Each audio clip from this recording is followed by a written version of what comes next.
सबसे बड़ा भक्त कौन? एक बार फिर देवर्षि नारद के मन में यह अभिमान पैदा हो गया कि वे ही भगवान विष्णु के सबसे बड़े भक्त हैं।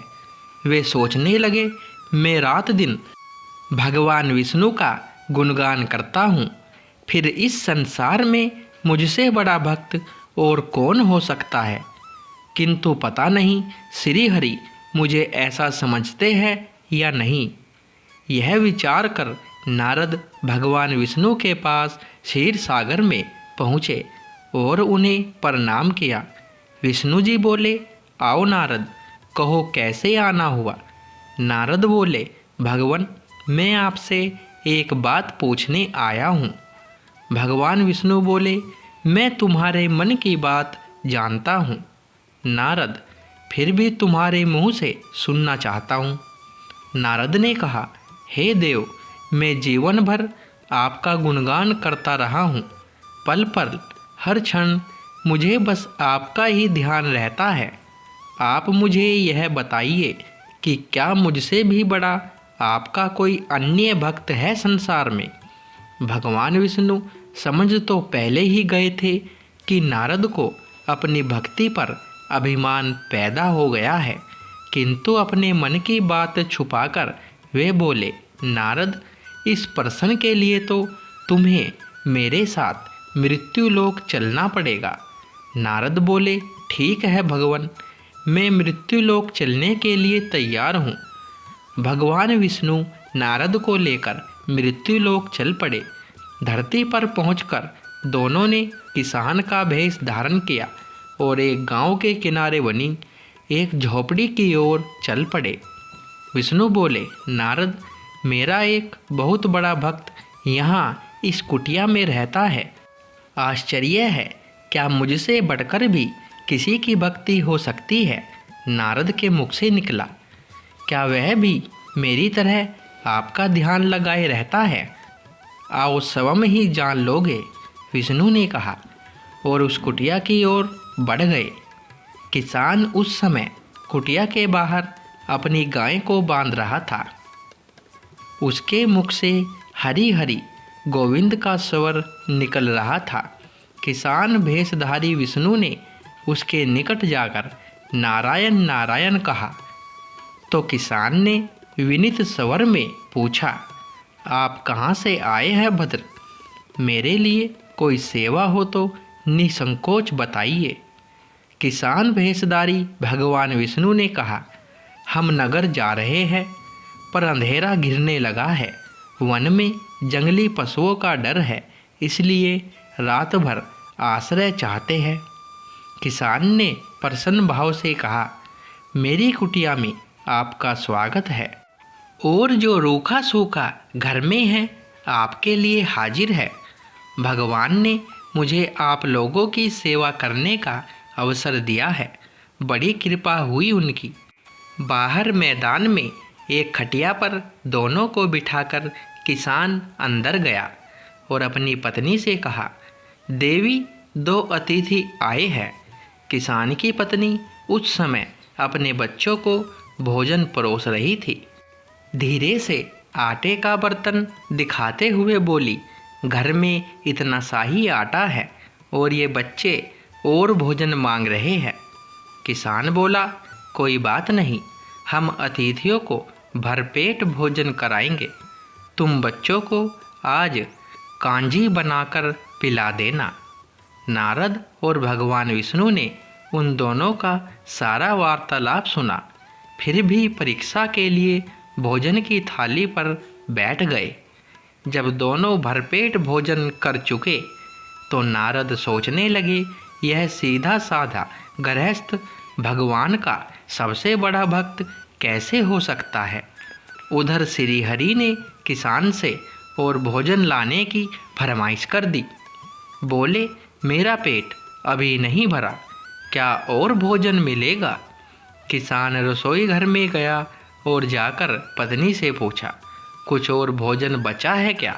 पत्नी बोली, बच्चों के लिए कांजी बनाई है, बस वही शेष है।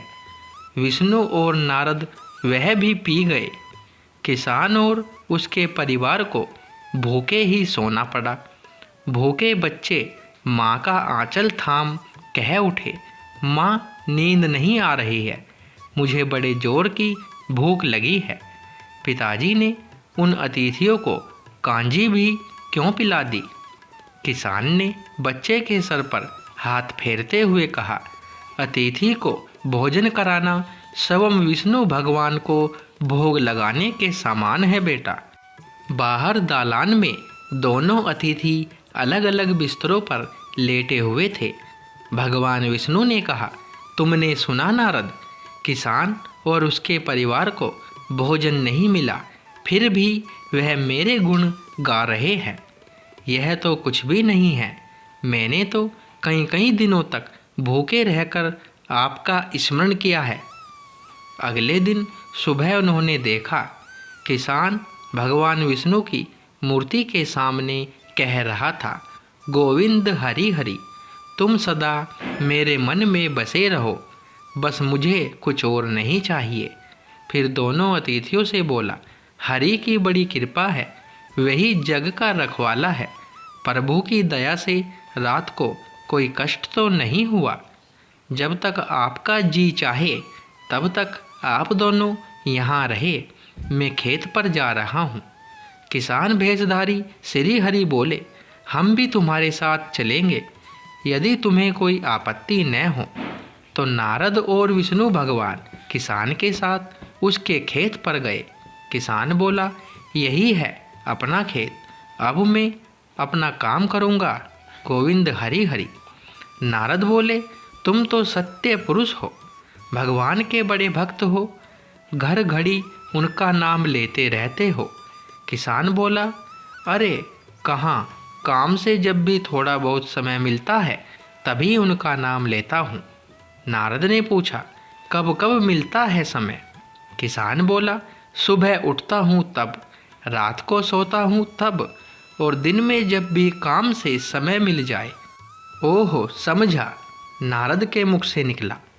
दोनों जब किसान से विदा लेकर चले तो नारद ने व्यंग्यात्मक स्वर में कहा, आपने सुना भगवान, वह सुबह शाम 2 बार ही आपका स्मरण करता है, जबकि मैं हर समय ध्यान करता हूँ, फिर भी आप उसे महान भक्त बताते हैं।